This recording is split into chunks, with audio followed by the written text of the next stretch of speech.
And second, this happened just after takeoff, but if they'd been at cruising altitude, injuries might have been catastrophic. And that plane was almost new. It had been delivered by the manufacturer Boeing around 2 months earlier, and that's too soon for a sneaker to fall apart, let alone a multi-million-dollar aircraft. Now, Boeing CEO Dave Calhoun was quick to take responsibility, saying Boeing is accountable. But when pressed on exactly what had taken place, "If it's Boeing, I'm not boarding." That's not just a slogan anymore, it's a growing sentiment. Imagine spending thousands on a flight, only to discover your aircraft is barely holding together. That's the nightmare some passengers lived through, most recently on June 12th, when a Boeing 787-8 Dreamliner carrying 242 souls crashed and burst into flames. But the fallout didn't stop at the runway.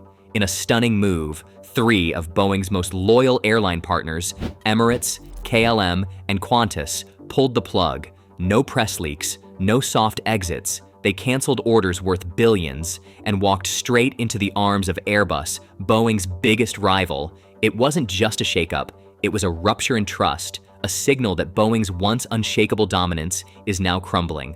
In aviation, loyalty isn't merely tradition, it's a matter of survival. Boeing had long served as the unwavering partner to the world's major airlines. It was more than a brand, it was a symbol, a commitment, a handshake that signified something profound between airlines and manufacturers. That loyalty is now dissolving, and not without noise. 3 of Boeing's most faithful airline allies, Emirates, KLM, and Qantas, just delivered announcements that jolted the aviation landscape.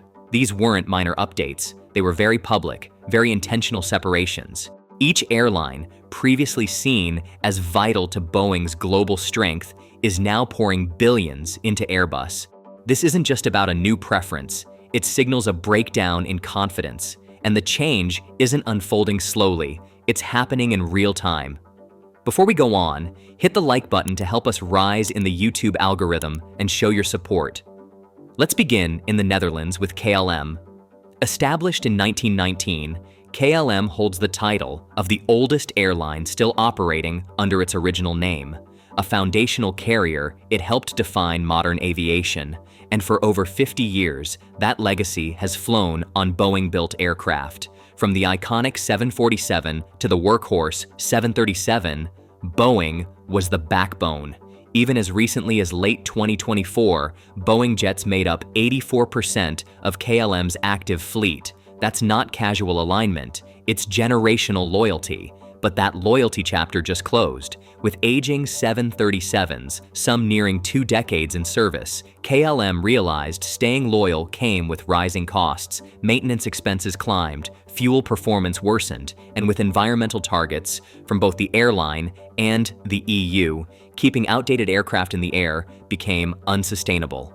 Most expected KLM would stick with what it knew, buy the 737 MAX and maintain the Boeing relationship.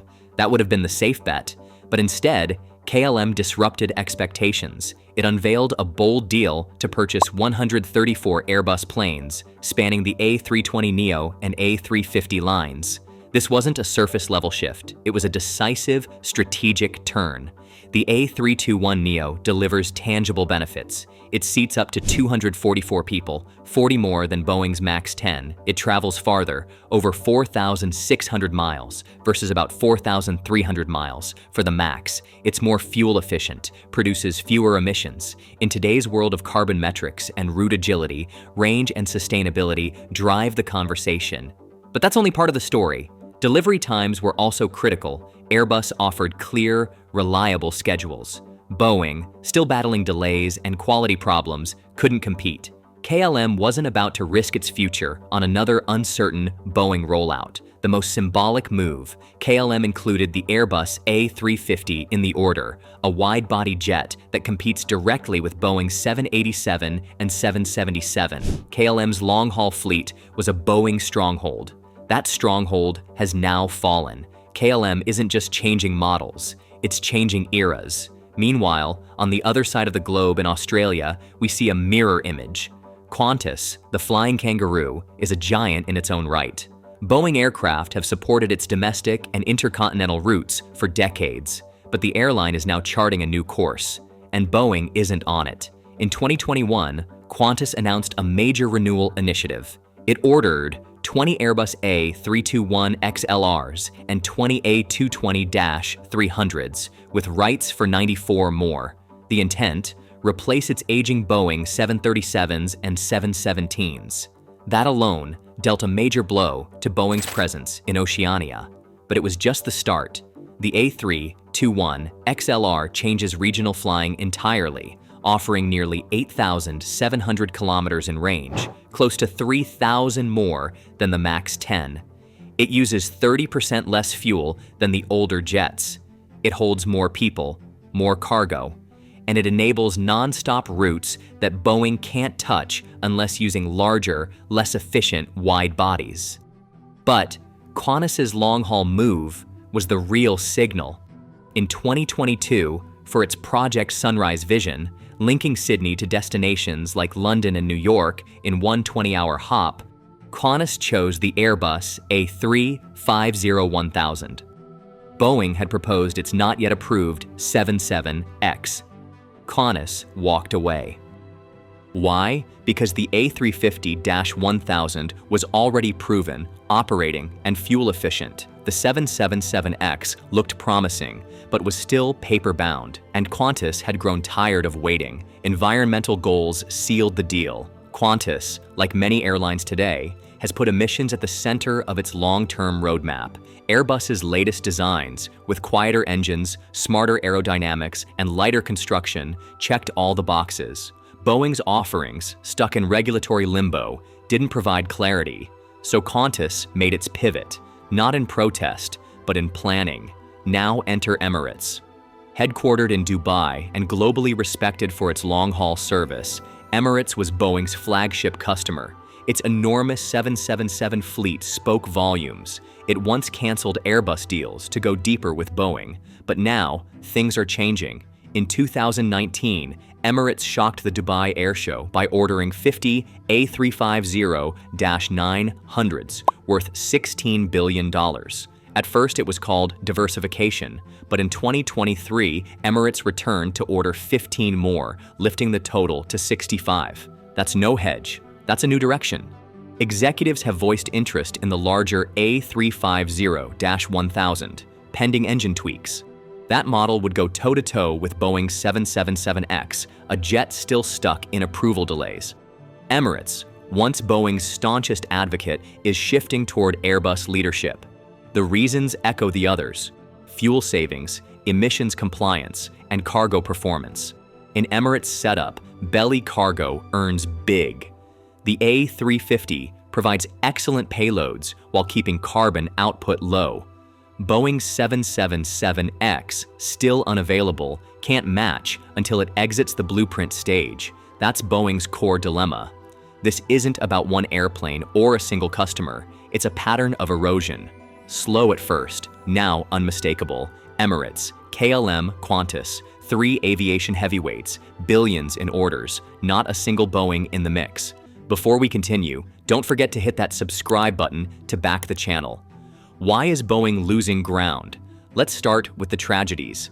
In 2018 and 2019, 2 Boeing 737 MAX aircraft crashed in devastating fashion. The culprit, MCAS, a hidden software feature, shook the industry.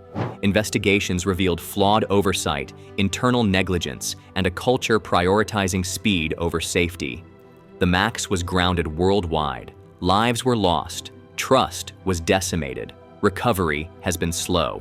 The MAX 7 and 10 still await approval. The 777X continues to be delayed. Reports of whistleblowers, production issues, and supplier problems dominate the news. The Dreamliner, once Boeing's futuristic flagship, has endured repeated halts. Meanwhile, Airbus moves forward, quietly, reliably, without scandal. Its planes are certified, flying, delivering superior fuel, range, and emissions numbers. Governments are tightening emission rules. Carbon taxes loom. Airlines can't afford outdated jets, not for public image, not for their bottom lines. Airbus, with its A320neo and A350 lines, delivers consistent compliance. It also brings comfort, versatility, and availability. Boeing's backlog isn't just long, it's volatile. Every missed milestone gives Airbus an opening. Each delay weakens Boeing's grip. This shift isn't disloyalty, it's necessity. Perception shapes reality. When the most prominent carriers in Europe, the Middle East, and the Pacific turn to Airbus, the signal echoes. Other airlines watch. Investors adjust. Travelers take note. In aviation, reputation drives momentum. Boeing's momentum is sliding backward. What must Boeing do now? First, rebuild credibility. That means every jet must represent absolute safety and excellence. No more missteps, just openness and precision. Second, deliver the MAX variants, the 777X. Delays are no longer tolerable. Each one hands the advantage to Airbus. Third, innovate. Hydrogen, electric systems, configurable cabins. Sustainability is the future, not a fringe. Airbus is already building toward that future. Fourth, fix internal culture. Boeing must shift from reaction to strategy, from crisis handling to visionary leadership. The capacity is there, but the operating model must evolve. Airlines like Emirates, KLM, and Qantas are projecting decades ahead. They need partners who plan with certainty, not ones caught chasing problems. If Boeing can't meet that bar, Airbus will. This isn't a slump, it's a reset. The airline world is prioritizing sustainability, performance, and dependability. Boeing, once unmatched, is now at a turning point. If it leads boldly, it can reclaim ground.